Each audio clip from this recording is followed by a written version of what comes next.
The DEA called it the cleanest drug route in Colorado. What they didn't know was that the person serving morning coffee to the dealers had spent 15 years infiltrating cartels, and he was reading every signal they thought they were hiding. Welcome to the Hidden Professionals. Before we discover how a coffee shop became the center of a major drug operation takedown, tell me in the comments, what's your favorite local coffee shop? And if you believe these stories of hidden heroes deserve to be heard, hit that subscribe button. These stories matter. Mountain View Coffee sat on Main Street in Millbrook, Colorado, a town of 8,500 people nestled in the Rocky Mountains. The converted Victorian house had become the heart of the community over the past 3 years, serving locally roasted coffee, homemade pastries, and the kind of genuine hospitality that made visitors feel like neighbors, and neighbors feel like family. Robert Kim had owned the shop for 3 years, arriving in Millbrook with a story that satisfied everyone's curiosity. Corporate consulting had burned him out. He'd always loved coffee, and the mountain town offered the peaceful life he'd been seeking. At 49, he looked exactly like what he claimed to be, a former business consultant who had found his calling serving his community and supporting local causes through coffee sales and genuine care. But Robert's analysis of customer behavior went far beyond normal coffee shop observations.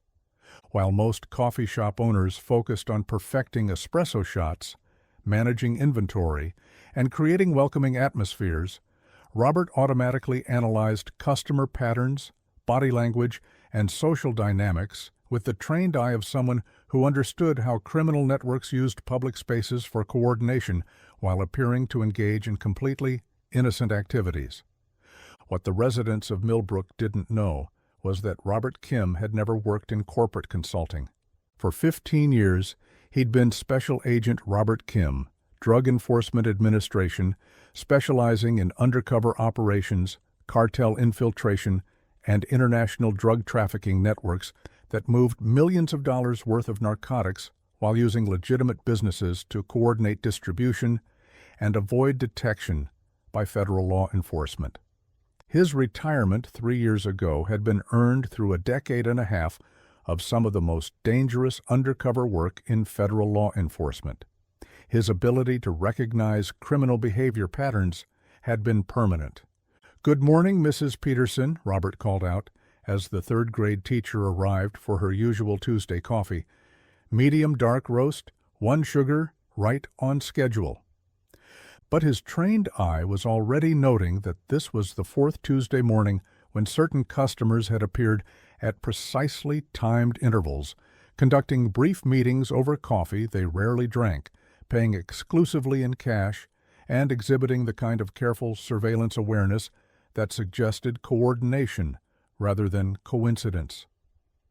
What bothered Robert wasn't the presence of unfamiliar customers.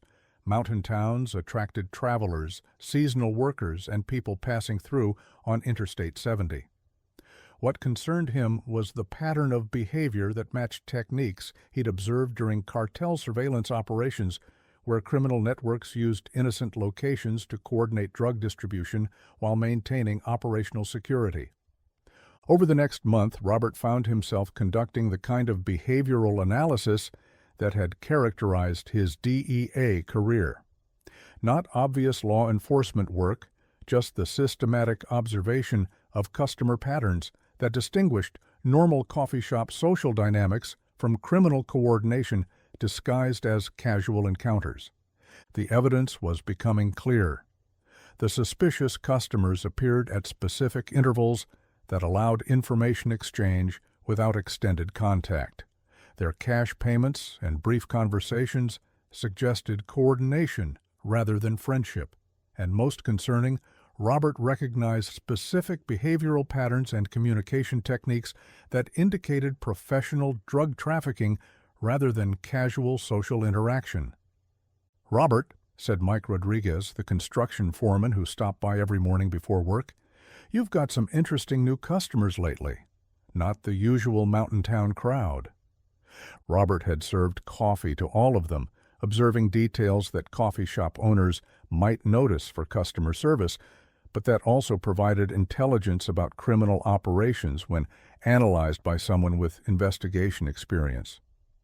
How so? Robert asked, though he already knew the customer patterns indicated drug distribution coordination rather than normal coffee shop socializing. Hard to explain. They don't really drink the coffee, they're always checking their phones, and they seem more interested in watching the door than talking to each other. Just feels professional. Robert's training immediately activated. When experienced local residents described customer behavior as feeling professional, they were often observing criminal operational security that suggested organized activity rather than casual social interaction. That evening, Robert did something he hadn't done since his official retirement. He called a number that connected him to people who still investigated the crimes he'd once specialized in preventing. DEA Rocky Mountain Division, Agent Maria Santos speaking. "Maria, this is Robert Kim." There was a pause. "Bobby, how's the coffee business treating you?" "Percolating," Robert said, sitting in his apartment above the coffee shop with customer observation notes that looked like normal business records but represented potential evidence of systematic drug distribution coordination. "Maria, I need to report suspected drug trafficking involving coordinated distribution operations." Agent Santos had worked with Robert for 8 years before his retirement. She knew that when Robert Kim called about suspected drug trafficking, it meant criminal networks were using sophisticated coordination techniques while operating in environments where federal agents weren't looking for organized criminal activity. "What are you seeing?" Robert provided details with the precision that had made him legendary in undercover operations. Customer patterns, timing analysis, cash payment indicators, and communication techniques that suggested organized drug distribution rather than coincidental social interaction. "Robert," Santos said after he finished, "will coordinate with organized crime and narcotics units. Can you maintain normal business operations while we develop the investigation?" "Affirmative," Robert said, "but they're accelerating the coordination meetings. Based on the pattern timing and cash volume, they're planning expanded distribution before federal agents can identify the network structure." What happened next was 15 years of cartel infiltration expertise compressed into the most important coffee service shift of Robert's civilian life. He returned to Mountain View Coffee the following morning, not just as a small business owner serving his community, but as an experienced federal agent conducting surveillance in an environment where drug traffickers thought their coordination meetings would be attributed to normal coffee shop socializing rather than criminal conspiracy.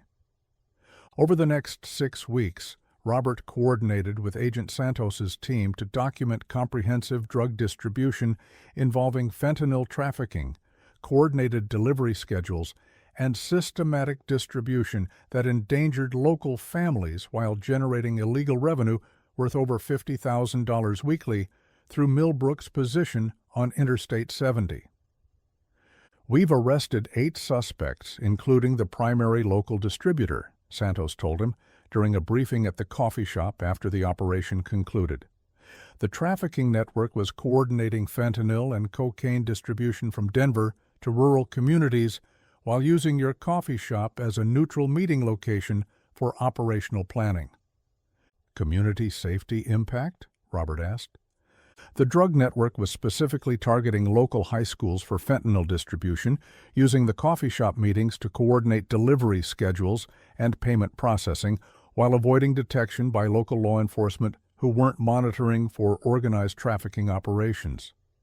The investigation revealed that the drug trafficking network had been operating for over 18 months, systematically using Interstate 70 mountain communities for distribution coordination while using legitimate businesses like coffee shops to conduct operational meetings that appeared to be normal social interaction.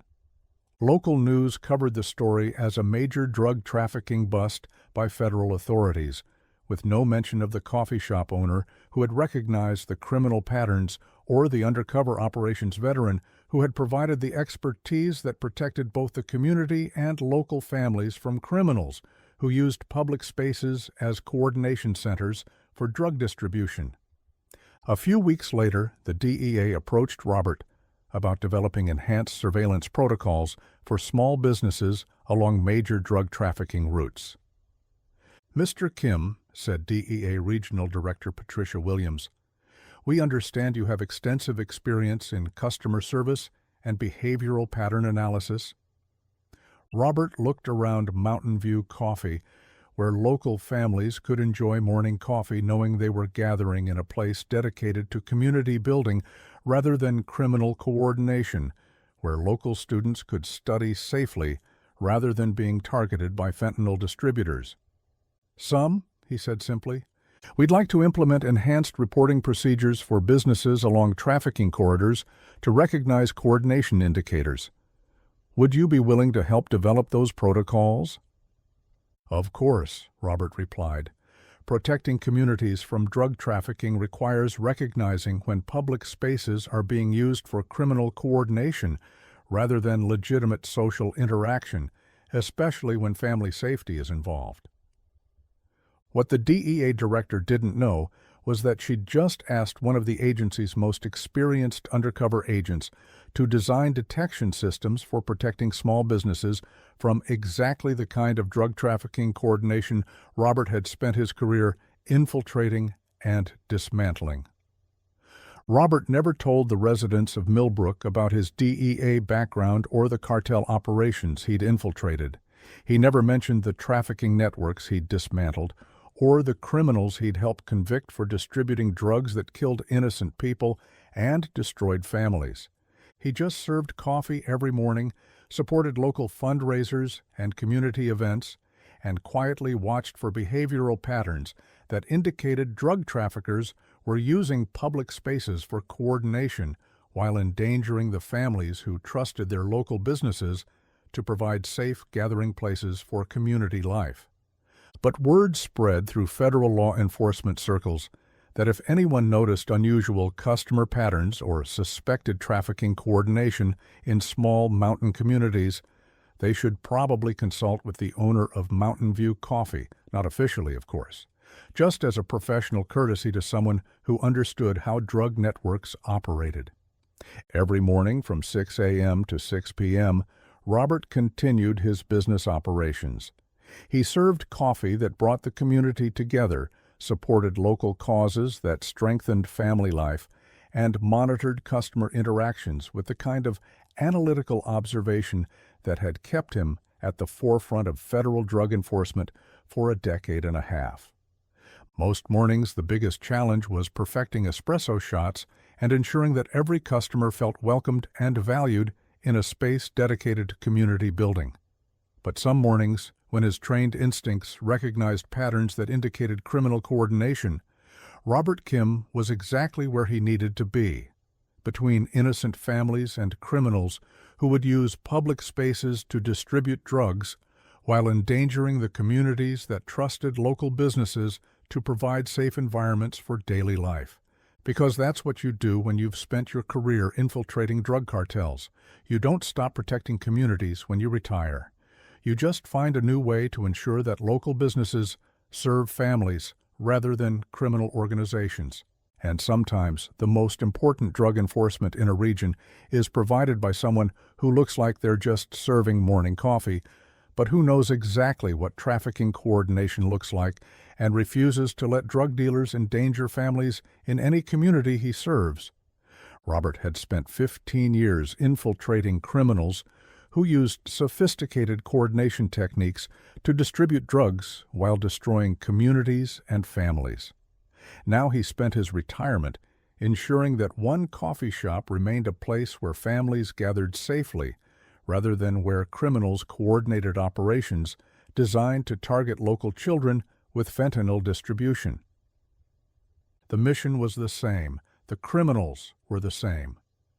The only difference was that now, instead of infiltrating trafficking organizations after drugs reached communities and families were endangered, He was preventing criminal coordination by recognizing the patterns before drug dealers could establish distribution networks in family neighborhoods.